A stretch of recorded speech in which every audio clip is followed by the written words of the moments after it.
பிரியமானவர்களே, இயேசுவின் நாமத்தில் உங்களை நான் வாழ்த்துகிறேன். எப்படி இருக்கீங்க? நல்லா இருக்கீங்களா? காலையில் எழும்பும் போதே ஒரு உற்சாகமா இருக்கணும், சந்தோஷமா இருக்கணும்.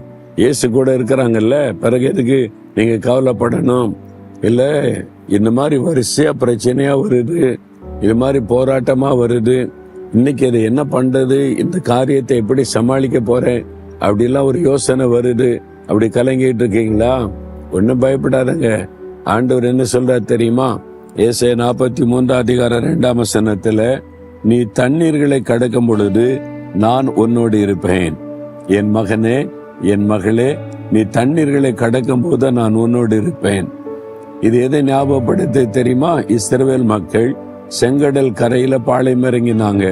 அப்ப பெரிய கடல் தண்ணீர் தானே, அப்ப அலை வந்து கொண்டே இருக்குது. இது எப்படி கடக்கிறது? 18 கிலோமீட்டர்ல ஆண்டவர் அதுக்கு நடுவில வழி திறந்து கூட இருந்து வழி நடத்தினார். அதே மாதிரி யோர்தான் நதி, அது பெரிய வெள்ளம், தண்ணி போய் கொண்டு இருக்கிறது. அந்த நதி அதை தாண்டது கஷ்டம். அதையும் ஆண்டவர் பிளந்து அதுக்கு நடுவா வழி நடத்தினார். எப்படி இந்த தண்ணீர்களை கடந்து வந்தாங்க? கர்த்தர் கூட இருந்தார்.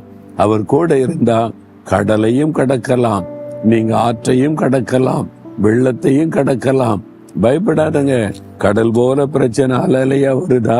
வெள்ளம் போல ஆத்துல தண்ணீர் வருவதை போல பிரச்சனை வருதா? ஆண்டவர் சொல்றாரு, நீ தண்ணீர்களை கடக்கும் போது நான் கூட இருப்பேன், நீ பயப்படாத. இன்றைக்கு நீ அதை கடந்து போயிருவ மகளே, மகனே, அதை கடந்து போயிருவ. இது எப்படி சமாளிக்க போற? நீ கலங்காத, என் கையை பிடித்து கொண்டு நட, நாம கடந்து போயிடலாம். ஆண்டவர் உங்களுக்கு சொல்லுகிறார். சந்தோஷமா சொல்லுங்க, ஆண்டவரே, நீங்க என் கூட இருந்தா தண்ணீரை நான் கடப்பேன், கடலையும் கடப்பேன், ஆற்று வெள்ளத்தையும் கடப்பேன். எனக்கு ஜெயம் தந்து நடத்துவீங்க, பாதுகாத்த நடத்துவீங்க. இன்றைக்கு அந்த அற்புதத்தை பார்க்க போகிறேன். இயேசுவின் நாமத்தில் ஆமேன், ஆமேன்.